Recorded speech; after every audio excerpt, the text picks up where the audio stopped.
নমস্কার বন্ধুরা, তথ্যমিত্র ইউটিউব চ্যানেলে তোমাদের সবাইকে স্বাগত।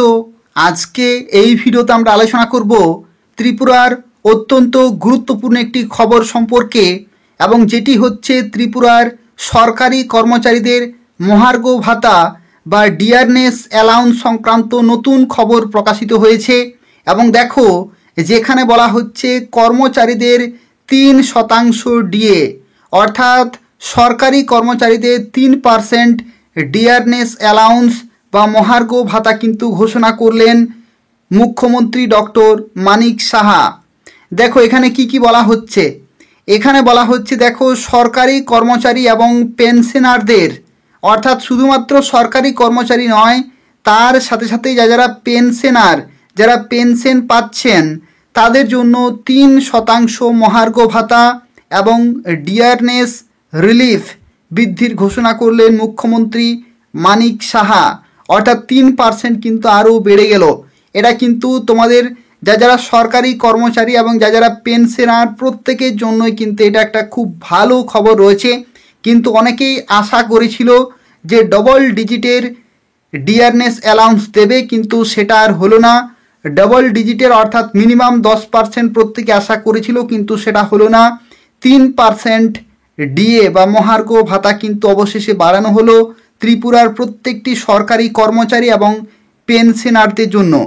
এবং মঙ্গলবার রাজ্য বিধানসভা অধিবেশনের শেষ দিনে, ঠিক আছে, মঙ্গলবার রাজ্য বিধানসভা অধিবেশনের শেষ দিনে বিধানসভা মুখ্যমন্ত্রী বলেন যে এবারের দুর্গাপূজার উপহার হিসাবে 3% ডিএ এবং ডিআর সরকারি কর্মচারী এবং পেনশনারদের উপহার দিল ত্রিপুরা সরকার।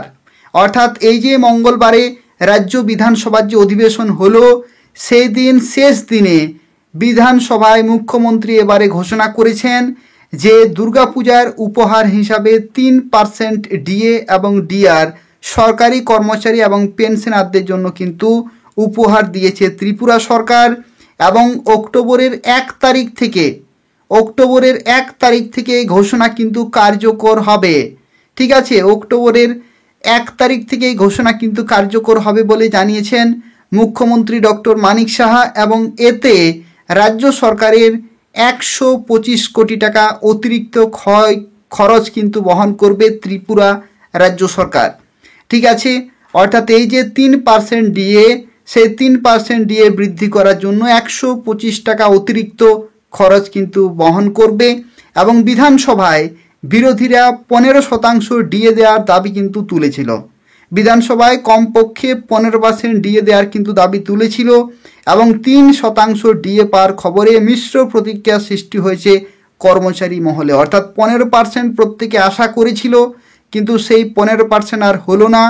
15% থেকে যেটা দিচ্ছে, অর্থাৎ যেটা ঘোষণা করেছে, সেটা হচ্ছে 3% ডিএ কিন্তু ঘোষণা করেছে সরকারি কর্মচারী এবং তার সাথে সাথে যারা পেনশনার, তাদের প্রত্যেকের জন্য কিন্তু অক্টোবরের 1 তারিখ থেকে এই যে ঘোষণা, সেটা কিন্তু লাগু হয়ে যাবে। অর্থাৎ অক্টোবরের 1 তারিখ থেকে কিন্তু কার্যকর হবে এই ঘোষণা। এটাই কিন্তু জানিয়েছেন মুখ্যমন্ত্রী ডক্টর মানিক সাহা। এটা তোমাদের প্রত্যেকের জন্য কিন্তু এটা একটা খুব ভালো খবর রয়েছে। যাই হোক, কিছু পার্সেন্ট হলেও বাড়ানো হলো, এবং যার ফলে তোমাদের যে বেতন কাঠামো সেটা কিন্তু পরিবর্তন হতে চলেছে পূজার উপহার হিসাবে। এটাই কিন্তু মুখ্যমন্ত্রী জানিয়েছেন। এই নতুন আপডেটটি আমি তোমাদের ভিডিওর মাধ্যমে শেয়ার করে দিলাম। যদি ভিডিওটি ভালো লেগে থাকে, ইনফরমেটিভ বলে মনে হয়, তাহলে তোমরা প্রত্যেকেই ভিডিওটি লাইক করে দেবে। এবং এই ভিডিওটি তোমরা যত পারবে শেয়ার করো তোমাদের হোয়াটসঅ্যাপে, ফেসবুকে, যাতে প্রত্যেকেই এই খবরটি পেতে পারে। এবং এই ধরনের নিয়মিত খবরগুলি পেতে হলে তোমরা প্রত্যেকেই অবশ্যই তথ্যমিত্র চ্যানেলটি তোমরা সাবস্ক্রাইব করে রাখো। এই তথ্যমিত্র চ্যানেল থেকে তোমরা প্রত্যেকটি গুরুত্বপূর্ণ খবরগুলি সময় মতো পেয়ে যাবে।